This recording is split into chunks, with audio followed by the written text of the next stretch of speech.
오늘 우리들에게 주신 하나님 말씀은 시편 122편입니다. 시편 122편의 말씀, 기록된 하나님 말씀을 제가 받들어 읽습니다. 사람이 내게 말하기를 여호와의 집에 올라가자 할 때에 내가 기뻐하였도다. 예루살렘아 우리 발이 내 성문 안에 섰도다. 예루살렘아 너는 잘 짜여진 성읍과 같이 건설되었도다.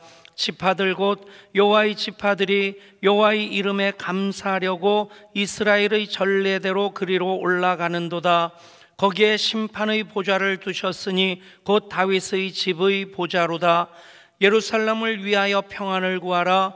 예루살렘을 사랑하는 자는 형통하리로다. 내 성 안에는 평안이 있고 내 궁중에는 형통함이 있을지어다. 내가 내 형제와 친구를 위하여 이제 말하리니 내 가운데에 평안이 있을지어다. 여호와 우리 하나님의 집을 위하여 내가 너를 위하여 복을 구하리로다. 아멘. 한국 구약 신학자로서 유명한 분 중에 한 분이 한국신학대학 학장을 지내신 김정준 목사님이십니다. 그분이 시편 강해의 집을 쓴 것 보면 참 깊은 통찰력이 있다는 생각을 하게 되는데, 그 김정준 목사님이 이 122편 시편을 예루살렘 찬가라고 그렇게 이름을 붙였습니다. 그분의 이야기를 읽어드립니다. 우리 한국 사람들이 서울의 찬가를 즐겨 부르듯이 이 시편은 이스라엘 사람들이 즐겨 불렀던 예루살렘 찬가라고 할 수 있다. 일간신문에 자주 나오는 기사처럼 서해의 외딴 섬에 사는 국민학교 학생들이 대통령이 사는 청와대의 초청을 받아 서울에 첫 발을 들여놓은 것을 상상해 보라. 이 시편에 하나님을 예배하는 감격과 기쁨과 흥분이 그렇게 나타나 있다. 여러분, 처음 그런 경험을 하는 것도 많이 가슴 설레는 일이 되겠지만 항상 그 일을 계속해서 하나님 은혜의 선물로서 받아 누리는 것, 더 큰 감사의 이유가 된다 믿습니다. 성전에 올라가는 노래로서 시편 120편부터 134편까지 15개의 시편이 성전에 올라가는 노래라는 제목을 가지고 있습니다. 어떤 이들은 신앙생활하면서 꿀을 먹는 것처럼 그렇게 즐겁게 신앙생활하는 분이 있는가 하면, 어떤 분들은 쓴 약을 먹듯이 힘들게 신앙생활하는 분이 있습니다. 때로는 쓴 약도 먹어야죠. 몸에 좋은 약은 쓰니까 몸을 위해서 쓴 약도 먹긴 먹어야 되는데, 신앙생활을 항상 그렇게 한다면 얼마나 힘들까 생각을 해봅니다. 예배 안 드리면 혼날 것 같고, 또 예배 안 드리면 허전하고, 그래서 어쩔 수 없이 예배를 드린다고 한다면 그것이 그냥 어쩔 수 없이 살기 위해서 쓴 약을 먹는 것 같은 그런 신앙생활이겠다 싶고, 그 예배를 즐거워하고 하나님과 동행하는 삶을 주와 같이 길 가는 것 즐거운 일 아닌가, 그런 기쁨으로 살아간다면 꿀을 먹는 것 같은 기쁨 가운데 하나님과 동행하는 행복한 신앙생활이라 말할 수 있을 것입니다. 어떤 것으로 구분되어질까? 둘 다 신앙생활인데, 저 나름대로 판단을 해보면 예배를 즐거워하는 자는 신앙생활이 즐겁게 됩니다. 그런데 예배의 기쁨을 알지 못하고 신앙생활하면 그것이 언제나 무거운 짐이 되고 부담이 되고 의무로서 붙잡는 그런 신앙이 됩니다. 오늘 말씀을 통해서 예배의 기쁨을 마음껏 누리는 여러분 될 수 있기를 원합니다. 그럴 때 예배자에게 주시는 복이 임하게 되고, 예배자를 통해서 하나님께서 이루시는 그 하나님의 영광의 역사에 우리가 동참할 수 있게 됩니다. 사람이 관심을 갖는 것에 대해서 시간도 물질도 쏟아붓게 됩니다. 선배 목사님 한 분은 음악 감상을 참 좋아하는 분인데, 그분이 교회 부목사로 섬기다가 이제 교회를 옮기게 돼서 퇴직금을 받았대요.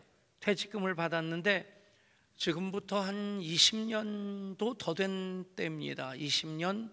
근데 그 퇴직금을 온통 다 쏟아부어 가지고 오디오 시스템을 마련했답니다.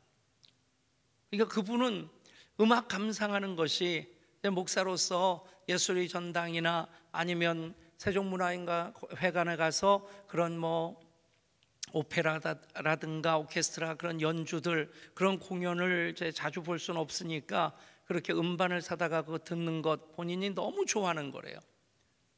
근데 문제는 그 목사님이 음악 감상을 시작하면 온통 집안은 긴장감이 흐른답니다.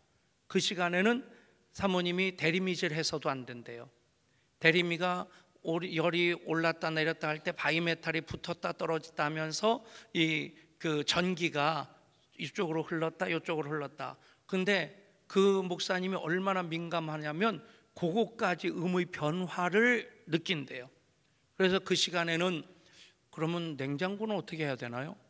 냉장고도 다 빼놔야 되나요? 아무튼 아이들도 걸어갈 때 거실에서 이제 발을 들고 살살살살 걸어가야지 소리를 내면 굉장히 좀 짜증을 낸답니다. 꼭 그래야 될까 하는 생각도 들지만 그만큼 자기가 좋아하는 것에 시간과 물질을 쏟기 마련입니다. 그렇게 본다면 하나님께서 우리들에게 얼마나 많은 것을 쏟아부으셨는가. 6일 동안 모든 것은 다 말씀으로 창조하셨는데 하나님의 형상대로 사람을 지으시는 그 일을 위해서는 이제 아담으로 깊은 잠이 들게 하고 죽음과 같은 잠을 자게 하면서 그 갈비뼈를 취해서 돋는 배필까지 만드시면서 하나님 보시기에 심히 좋았더라 기뻐하심으로 창조를 완성하십니다. 그러니까 우리 한 사람 한 사람을 하나님 형상대로 지으시는 그 일에 하나님이 얼마나 많은 관심을 가지시고 혼신의 힘을 쏟아부으셨는가 하는 것을 알게 됩니다. 그리고 또 우리 주님 이 땅에 오셔서 이 땅에 오시는 과정도 하나님의 독생자로 이 땅에 오시는 과정이 이게 쉬운 게 아니지 않습니까? 하나님이 사람이 되시는 그런 과정을 통해서 성육신하시고 이 땅에서 십자가를 통해서 구원을 완성하시고 그 모든 일을 다 이루신 후에 부활하시고 승천하십니다. 그것으로 끝내시는 것이 아니라 예수님이 그 과정을 통해서 이 땅에 남겨놓으신 것이 무엇입니까? 주님의 몸인 교회입니다. 주님의 몸인 교회, 그것은 예수님이 다른 기적을 행하시는 것처럼 말씀으로 하신 것이 아니라 당신의 몸을 십자가 위에 내어놓으심으로 그 사흘이라는 죽음을 겪으시고 비로소 이 땅에 남겨두신 것이 교회라고 하는 것입니다. 그렇게 보면 우리 한 사람 한 사람이 하나님의 자녀된 것 얼마나 귀한 것인가. 또 우리로 교회 공동체의 일원이 되게 하시고 또 주님의 교회로서의 삶을 살도록 하나님 섭리하신 것이 얼마나 참 오묘한 것인가 우리가 깨닫게 됩니다. 오늘 우리는 예배자로 주님의 몸인 교회에 거하고 있습니다. 여러분, 산을 향하여 눈을 들 때에 나의 도움이 하나님으로부터 오는 것, 천지를 지으신 여호와에게로부터 오는 것 경험하게 될 줄 믿습니다. 그 경험이 이제 우리들과 이어질 때에 우리는 예배드림이 기쁨됩니다 라는 고백을 이어갈 수 있게 됩니다. 오늘 1절 말씀 보면 사람이 내게 말하기를 여호와의 집에 올라가자 할 때에 내가 기뻐하였도다. 여기서 다윗의 시, 그러니까 나는 다윗입니다. 다윗이 어떤 사람의 얘기를 들으면서 기뻐하는데 어떤 사람이 다윗에게 무슨 얘기를 하냐면 성전에 올라가자 하는 그런 얘기를 하는 겁니다. 여러분, 다윗 그러면 다윗은 예배자의 본을 보인 사람이고 그래서 다윗의 장막 그러면 성전을 일컫는 다른 표현이 다윗의 장막입니다. 얼마나 예배를 기뻐했으면 법궤가 예루살렘으로 올라올 때 덩실덩실 춤을 추는데 겉옷이 벗겨져서, 참고로 그때는 속옷이 없었습니다. 팬티나 러닝이라는 것이 그때는 존재하지 않을 때입니다. 그러니까 겉옷이 흘러내렸다 하는 것은 알몸이 드러났다는 얘기입니다. 그만큼 예배하는 것에 집중하고 그것을 기뻐했던 다윗입니다. 그래서 다윗의 마음속에 항상 어떤 마음이 있겠어요? 아마 여러분들이 가지고 있는 똑같은 마음일 겁니다. 내 남편이, 내 아내가, 우리 아이들이 그 누군가가 함께 예배하면 참 좋겠다. 여러분, VIP 한 분을 품고 기도를 시작하면 기도만 합니까?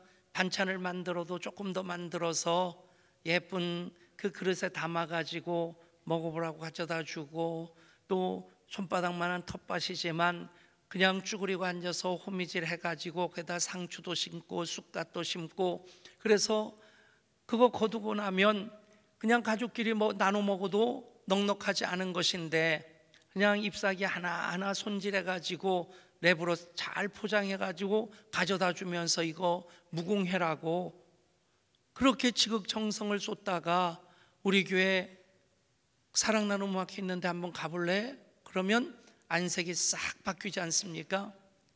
언니, 교회 얘기하려면 나 만나지 마, 찾아오지 마. 그랬던 그 사람이 어느 날 자기 발로 와서 언니, 나 교회 가고 싶어, 함께 가자.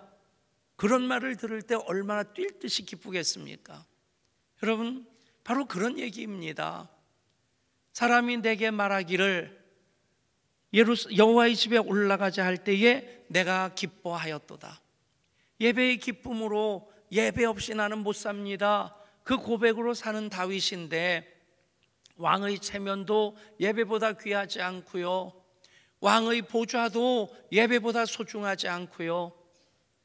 다윗은 그래서 주님, 나를 멀리하지 마시고 주의 성령을 내게서 거두지 마옵소서. 다른 그 어떤 것보다 예배를 통해서 하나님 만나기를 그 무엇보다도 사모했던 다윗입니다. 그런 다윗에게 그 누군가가 저 사람도 같이 예배했으면 좋겠는데, 그런 간절한 마음으로, 그런데 왕으로서 그냥 명령해서 가지고 데리고 가면 요즘 말로 갑질이 될 것 같고, 저 사람도 언젠가 나처럼 속에서 우러나오는 예배자가 되면 좋을 텐데, 그런 마음을 가지고 있었는데 그 사람이 다윗을 찾아와서 왕이시여, 여호와의 집으로 함께 올라가서 예배 드리시죠. 그랬을 때 다윗의 기쁨, 혼자 예배하는 것보다 비교할 수 없을 만큼 컸다는 얘기입니다. 여러분, 그 말씀이 2절로 이렇게 이어집니다. 예루살렘아, 우리 발이 내 성문 안에 섰도다. 여러분, 그 사람과 함께 예루살렘 성문 안으로, 예배당 안으로 들어와서 그렇게 자리할 때에 그 뿌듯함이 얼마나 크겠습니까?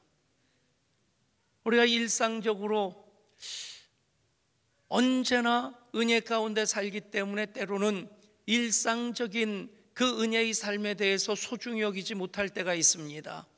언제 그 소중함을 깨닫느냐 하면 잃어버린 다음이죠. 멀쩡하게 걸어 다닐 때는 걸어 다니는 것이 얼마나 소중한지 알지 못하는데, 다리 다쳐서 그래서 깁스를 하고 아니면 목발을 짚고 다닌다고 하면 그 일상적인 것이, 그것이 은혜고 복이다. 그토록 예배를 사모하댔는데 교통사고가 나서 병원에 누워서 이제나 저제나 언제 내 발로 걸어서 예배당에 갈까, 그러다가 예배당 안에 들어섰을 때의 그 감격, 눈물이 왈칵 쏟아지지 않겠습니까? 어쩌면 그것이 가장 생생할 때가 저에게 있어서는 논산훈련소에서의 예배였던 것 같아요. 입대해가지고 첫 번 예배를 드린 것이 부활절 예배였어요. 부활절 새벽에 새벽 예배 갈 사람들 집합을 시켜가지고 가는데 이미 연무대교회 예배당 그 당시에 한 2, 3천석 됐던 것 같아요.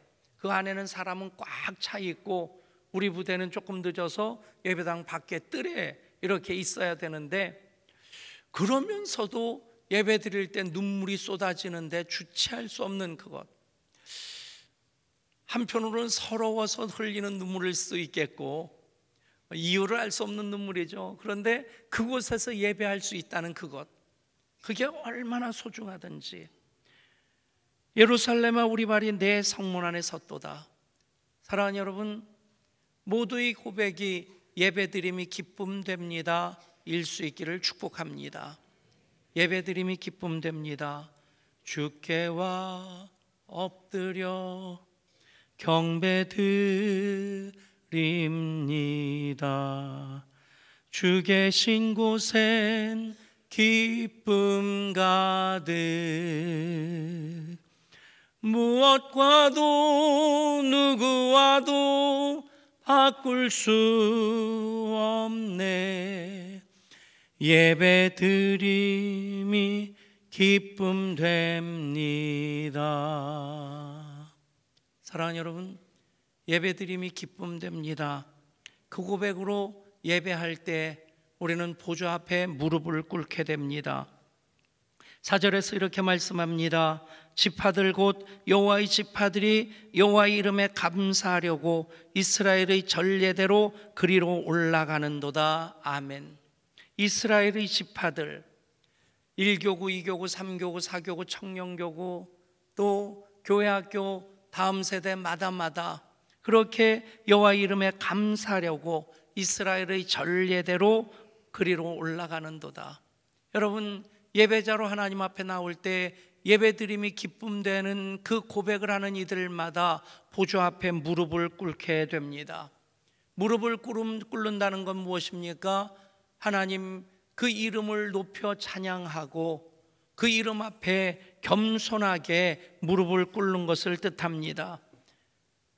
5절에서 말씀합니다. 거기에 심판의 보좌를 두셨으니 곧 다윗의 지부의 보좌로다. 심판이란 뜻은 사태를 바로잡고 문제를 해결한다는 뜻입니다. 하나님 바로 그런 분이시고 그 하나님이 거기 좌정하여 계시기에 그래서 그 보좌 앞에 무릎을 꿇는 것입니다. 우리나라 현대사를 보면 다시는 이런 일이 반복되지 않아야 되겠다. 그런데도 정권이 바뀌면 또 반복되는 것, 전직 대통령들이 구속되는 겁니다. 그러니까 우리나라 대통령, 전직 대통령들 보면 세 가지로 나뉘어져요. 이제 넷으로 나눠야 되겠네요. 탄핵당한, 그래서 그 물러나고 다른 나라로 쫓겨난 대통령이 있는가 하면 신임하는 부하의 총탄에 유명을 달리한 대통령도 있고, 근데 그 나머지 대통령들은 다 둘 중에 하나더라고요. 자신이 감옥에 가지 않으면 두 분이 감옥에 안 갔더라고요. YS와 DJ. 근데 그 두 분의 공통점이 뭐냐면 아들들을 또 대신 보내더라고요. 그 부모된 입장에서 차라리 내가 가는 게 낫지 자식이 대신 가는 거, 그거 참 더 견디기 힘들지 않았을까.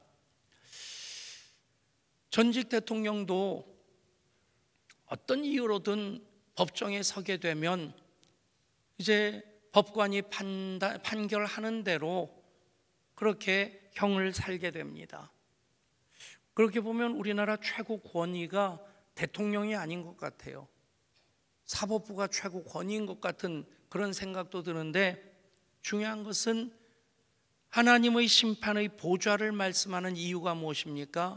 하나님이 최고의 권위자이시라는 것입니다. 아멘.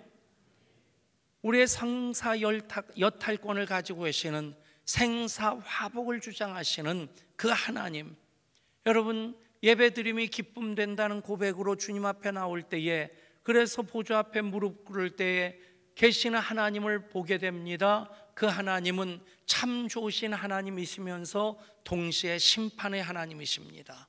어미로우신 하나님, 창조주이시고 역사의 주관자가 되시는 전능자 하나님을 보게 됩니다. 여러분, 그 하나님 앞에 무릎 꿇어 경배하는 것이 우리의 예배인 것을 믿으시기를 바랍니다. 그래서 예배할 때에 요한복음 4장 23절 24절의 말씀처럼 영과 진리로 예배해야 됩니다. 아버지께 참으로 예배하는 자들은 영과 진리로 예배할 때가 오나니 곧 이때라. 아버지께서는 자기에게 이렇게 예배하는 자들을 찾으시느니라. 하나님은 영이시니 예배하는 자가 영과 진리로 예배할지니라. 여러분, 모든 예배는 우리의 노력으로 되는 것 아닙니다. 성령 안에서 성령의 임재하심 가운데 성령의 인도하심으로 드리는 예배이어야만 합니다. 우리가 이제 목장을 통해서 두 날개로 비상하는 교회의 그런 패러다임을 가지고 건강한 교회의 꿈을 이루어가고 있습니다. 그 모델이 사도행전적인 교회입니다. 사도행전의 교회, 초대교회가 완벽한 교회 아니었습니다. 실수도 허물도 없었던 교회가 아니었습니다. 보면 인간의 실수들 조금도 그것에 대해서 가감하지 아니하고 있는 그대로 다 드러냅니다. 생각해 보십시오. 사도행전 역사가 진행되어질 때에 사도 베드로가 교회의 최고 지도자였습니다. 그때 마태복음이 기록되어지게 됩니다. 생각해 보십시오. 그 베드로가 예수님께 사탄아 내 뒤로 물러가라 호되게 책망을 받았습니다. 그런데 그런 인간의 실수를 감추려고 하지 않습니다. 사도행전에서도 바울과 바나바가 심히 다투는 일이 나타납니다. 그러면 초대교회가 뭐가 초대교회다운 것이냐? 인간은 똑같은 인간인데 그 모든 것을 성령의 인도하심을 따라서 순종하며 나아갔다는 것입니다. 여러분, 영과 진리로 예배한다는 것은 바로 그런 뜻입니다. 우리가 예배할 때에 우리가 좋아서 하는 예배가 아니라 거기에 머물러 있는 것이 아니라 정말 성령 안에서 성령의 인도하심 따라 드리는 예배가 영으로 드리는 예배입니다. 진리로 드리는 예배, 예배의 원칙을 따라서 그렇게 예배의 패러다임, 물론 교회마다 또 우리 교회는 1부, 2부와 3부가 또 다르고 4부 예배도 다르고, 그래서 이제 지난주 제가 4부 예배 설교하고 한 분하고 얘기를 했는데 아직 등록을 안 했는데 남편하고 같이 등록하려고 기다리고 있다는 거예요. 그러면서 4부 예배가 좋아서 4부 예배만 나온대요. 그러니까 젊은이들과 함께 찬양 많이 하고 하는 것이 그분에게는 나름대로 그분이 나름 그 좋아하는 예배 스타일이겠죠. 어떤 패러다임의 예배이든지 진리로 드리는 예배, 말씀에 입각해서 드리는 예배가 돼야 된다는 얘기입니다. 여러분, 우리가 예배드림이 기쁨됩니다 고백함으로 보좌 앞에 무릎을 꿇게 되면 우리의 예배가 예배다운 예배이어야 된다는 것에 대해서 관심을 갖게 되고 영과 진리로 예배하기 위해서 더 애를 쓰게 됩니다. 그때 하나님께 주시는 은혜가 우리 가운데 더 풍성하게 임하게 되고 우리는 감사와 감격이 넘치는 예배자로 하나님 안에 거하는, 하나님과 동행하는 삶을 이어 살게 될 줄 믿습니다. 그리고 6절 이하에서는 그렇게 예배하는 자들 성전에서 할 일이 있다는 것을 말씀하고 있습니다. 예배를 사모하는 이가 순례자로 예배할 때에 예배드림이 기쁨되는 것을 깨닫게 됩니다. 하나님의 영광의 보좌 앞에 무릎 꿇고 경배할 때에 예배가 감사로 가득하게 됩니다. 이제 예배자로 할 일이 무엇이냐를 말씀하고 있는데 그것은 바로 함께 교회를 세워나가는 것입니다. 6절 말씀 봅니다. 예루살렘을 위하여 평안을 구하라. 예루살렘을 사랑하는 자는 형통하리로다. 아멘. 교회의 평안을 위해 기도해야 합니다. 이제 예루살렘을 위하여 평안을 구하라. 예루살렘이란 뜻은 평안의, 평강의 성이라는 뜻입니다. 평안이 무엇입니까? 샬롬입니다. 샬롬의 성이 예루살렘인데 샬롬의 성을 위하여서 평안, 샬롬을 구하라. 여러분, 그 의미는 무엇입니까? 이미 하나님께서 교회를 교회되게 하신 것입니다. 그런데 교회의 일원된 우리들이 해야 될 첫 번째 일이 무엇이냐? 교회를 위해서 평안을 구하는 것입니다. 여러분, 누가 교회를 위해 기도하겠습니까? 교회를 사랑하는 이들입니다. 우스갯소리로 절이 망하지 않는 이유가 교회 때문이라고 얘기를 합니다. 교회마다 기도하는데 절 망하지 않게 해달라고. 그래서 절이 안 망한답니다. 여러분, 사는 삶이 팍팍하니까 우리가 사방으로 우겨쌈을 당하여도 쌓이지 아니하지만 그 쌓인 것들 때문에 얼마나 힘듭니까? 그래서 절망하지 않도록 위해서 기도는 해야 됩니다. 그러나 그 기도보다 어쩌면 더 소중히 해야 될 기도가 예루살렘을 위하여 기도하는 것입니다. 교회를 위해 기도하는 것입니다. 누가 교회를 위해 기도합니까? 교회를 사랑하는 이들입니다. 그래서 예루살렘을 사랑하는 자는 형통하리로다. 아멘. 하나님께서 주님의 몸인 교회를 사랑하는 그 사람들을 어찌 사랑하지 않으시겠습니까? 주님의 몸된 교회를 위해 헌신하는 이들을 어찌 하나님께서 외면하시겠습니까? 조심스럽게 드리는 말씀이지만 사실 정말 놀라운 능력을 가진 목사님들 많으신데 저는 그런 분에 비해서 참 많이 부족하다 싶습니다.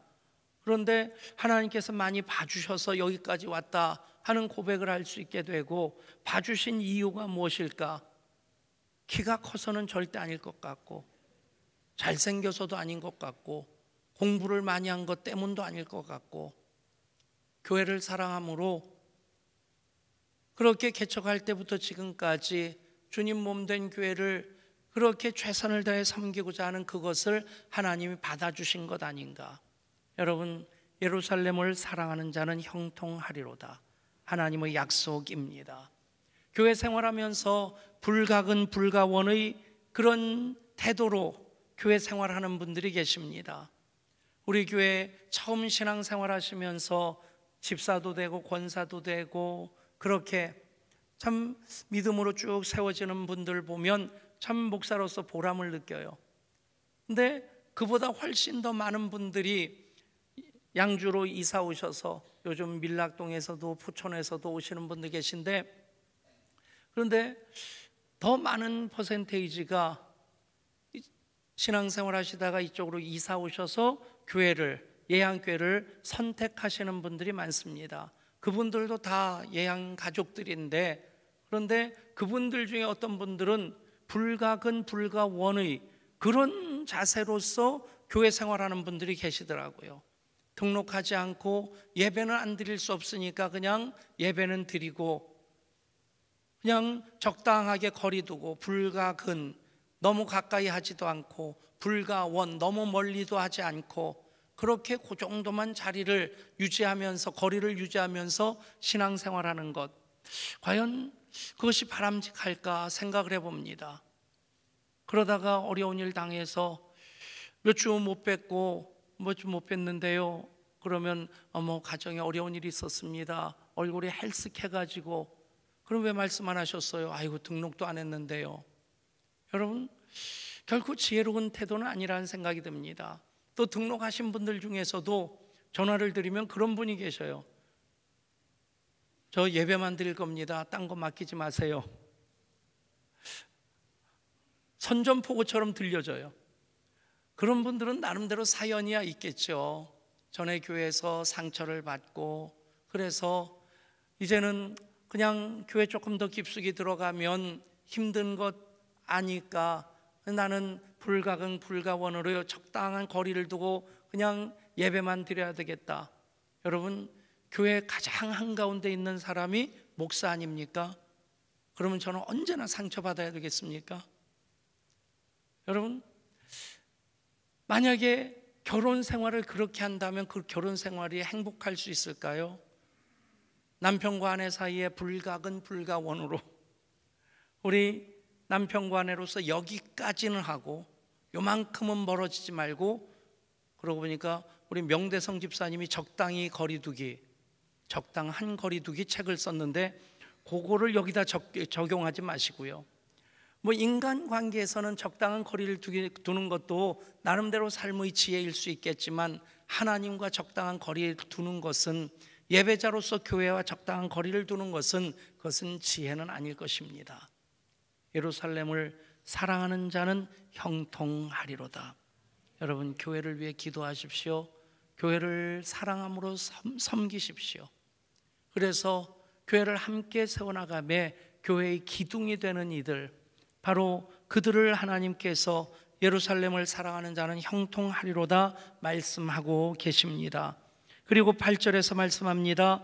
내가 내 형제와 친구를 위하여 이제 말하리니 내 가운데 평안이 있을지어다.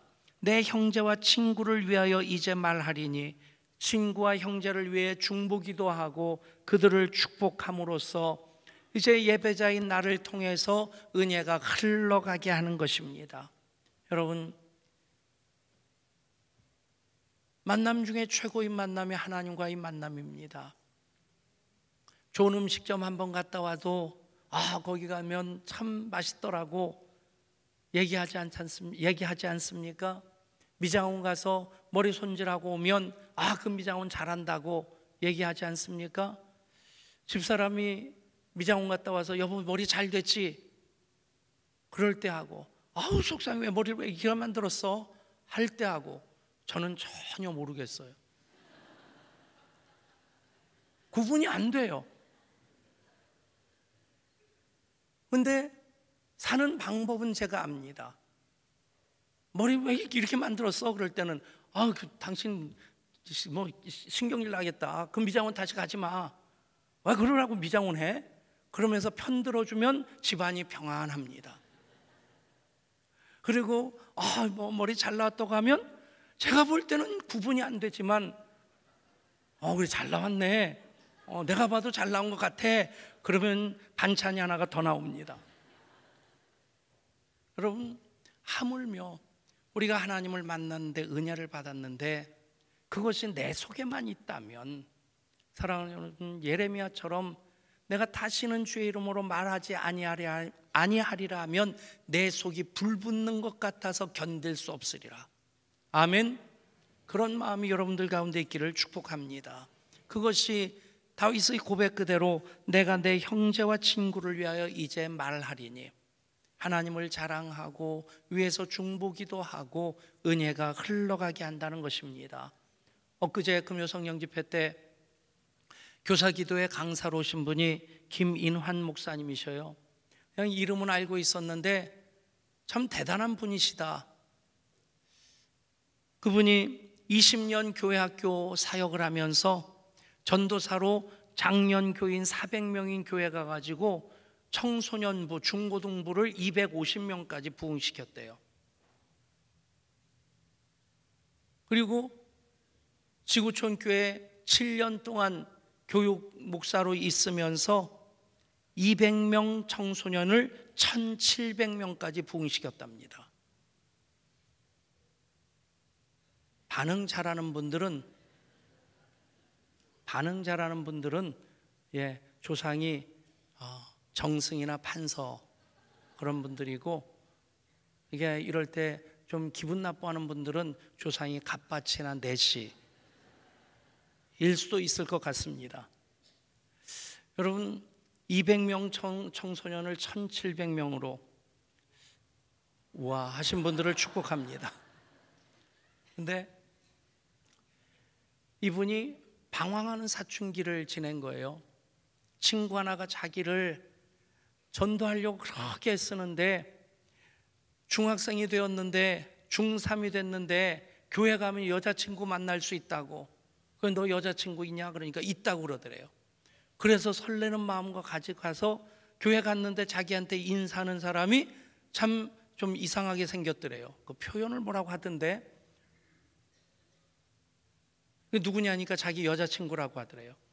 근데 교회 안에 들어가니까 그런 여자아이들만 가득하더래요. 그래서 실망하고 안 나갔다가 그래도 이 친구가 계속 꼬시는 것이 그 다음에 돈 1,000원 내면 4박 5일 바닷가 가서 놀다 올 수 있다 그러더래요.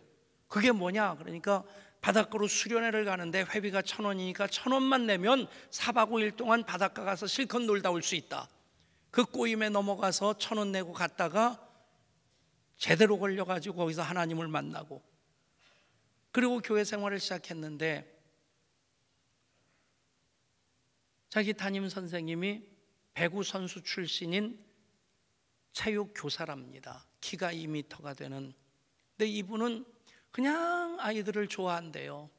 아이들하고 같이 배구하고 농구하고 놀아주고, 그러다 애들이 배고파하면 떡볶이 사주고, 해가 뉘어뉘어 저물어서 선생님 저 집에 갈게요 그러면 뭐 벌써 가려고 그러냐고, 그리고 집에 데려가서 라면도 끓여주고. 근데 그 아이들이 결손 가정 아이들이 많기 때문에 집에 가봤자 반겨주는 사람도 없고 먹을 것도 없는 것을 알기 때문에 그렇게 저녁까지 챙겨서 먹여주고, 그냥 그 선생님이 그렇게 좋았대요. 근데 그 선생님이 심장병에 걸려서 수술을 했는데 그 당시에 살 가능성이 별로 없는 그런 상황 속에서 그 학생들이 하나님께 살려달라고 간절히 기도했다는 겁니다. 살아나서 퇴원을 하셨는데 마침 수련회를 하는데 그 수련회 선생님이 또 오신다고 하니까 모든 선생님들이 다 만류하는데, 그런데 나는 여기에 애들하고 같이 있는 게 좋다고, 이곳이 내가 있어야 될 자리라고 와서 그 아이들 노는 거 지켜보다가 누워 계신데 잠결에 언뜻 이상한 생각이 들어서 선생님 그 가슴에 귀를 대보니까 숨소리가 들리지 않더래요. 그것이 그 선생님의 마지막 수련회였답니다. 장례식장 영정 앞에 서서 펑펑 울면서 이 김인환 학생이 결심한 것이, 약속한 것이 선생님 같은 선생님이 되겠습니다. 그래서 재수하면서 교사를 시작했는데 중학교 3학년 아이들 출석부에 5명 이름이 있는데 그 중에 3명만 교회 나오더래요. 분반 공부하자 그러니까 애들이 그냥 다 간다고 그러더래요. 왜 가려고 하냐 그러니까 재미없다고. 그러면 그냥 재미있는 거 하자. 그래서 애들하고 농구하고, 농구하다가 떡볶이 먹고, 떡볶이 먹다가 돈이 없으면 집에 가서 라면 끓여주고. 근데 그 집안이 어떤 집안이냐? 예수님과 전혀 상관없는, 자기가 자라면서 자기 아빠와 엄마가 여보 당신이란 말을 쓰는 것을 못 들어봤대요. 항상 그 부부 사이에 쓰는 말은 인간이라는 표현이었대요. 그러다가 이 인간이 저 인간이 하다가는 무협지에 나오는 주인공들처럼 손발이 왔다 갔다 하고, 그런 가정에서 자랐는데 재수생이, 그것도 중3 애들 끌고 와서 라면 끓여주는데 그 엄마가 이쁘게 보이겠어요? 야, 너는 놀아도 어떻게 네 또래들하고 쟤들하고 노냐? 그런데 또 삼수를 했답니다. 삼수하면서도 여전히 교사하는 것이 너무 좋아가지고 그 애들하고 놀다 보니까 3명이 120명이 됐대요. 여러분, 그분 한 분으로 인해서 한국교회가 다음 세대의 비전을 얼마나 크게 갖게 됩니까? 저도 많이 도전을 받았어요.